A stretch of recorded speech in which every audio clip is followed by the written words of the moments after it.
Kompas Bisnis hadir untuk Anda bersama saya Asri Gunawan. Informasi pertama, Saudara, Wakil Presiden ke-10 dan ke-12 RI Yusuf Kala melontarkan kritik tajam pada Menteri Pendidikan Nadiem Makarim dan sistem pendidikan di Indonesia. JK menekankan yang harus dibenahi adalah efektivitas penggunaan anggaran pendidikan, bukan jumlah anggarannya. JK juga menyinggung kinerja Nadiem Makarim yang luput mengecek permasalahan pendidikan dan jarang ke kantor. JK berpesan pada pemerintahan selanjutnya agar memilih Menteri Pendidikan yang punya kapasitas dan memiliki latar belakang dunia pendidikan.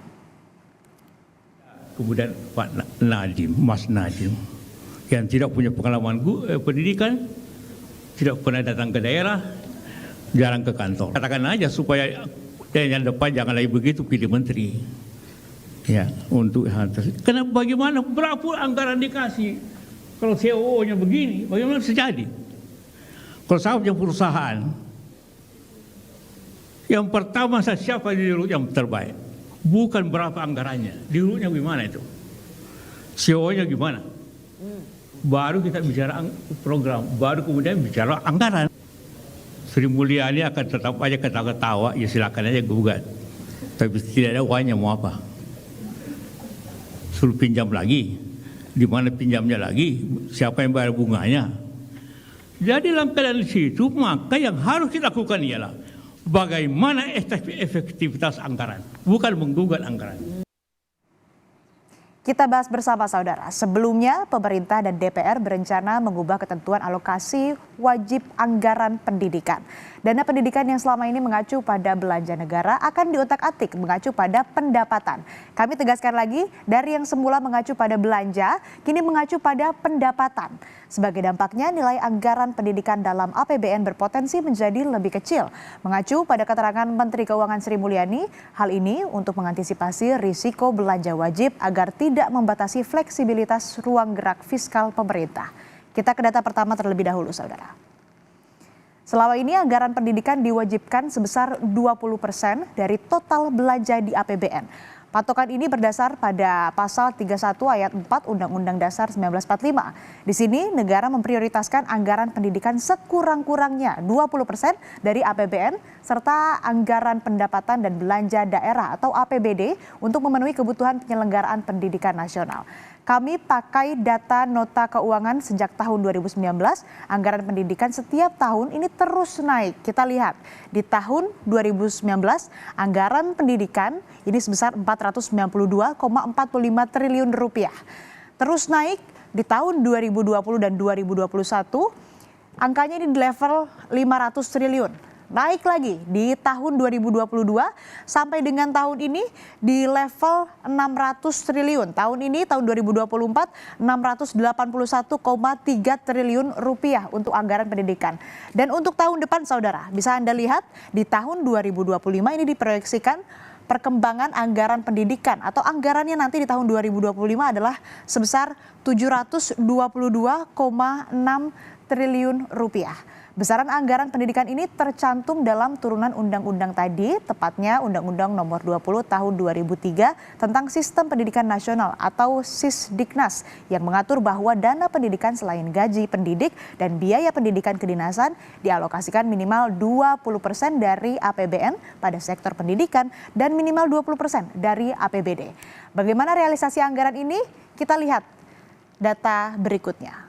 Nah, ini dia data realisasi anggaran pendidikan.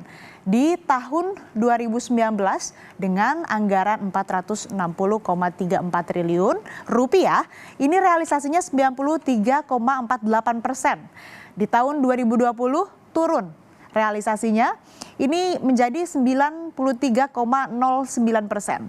Turun lagi di tahun 2021 87,2%, di tahun 2022 turun lagi realisasi anggaran pendidikan menjadi 77,3%, dan di tahun lalu di tahun 2023 ini realisasinya sebesar 79,56% dari anggaran 513,39 triliun rupiah. Berbeda dengan anggaran yang terus naik, realisasi anggaran pendidikan alias anggaran yang terpakai justru semakin kecil. 2019 anggaran yang dibelanjakan di sektor pendidikan ini hanya 460,34 triliun atau rasionya hanya 93,48% dari yang disiapkan. Begitu juga dengan tahun-tahun selanjutnya, saudara.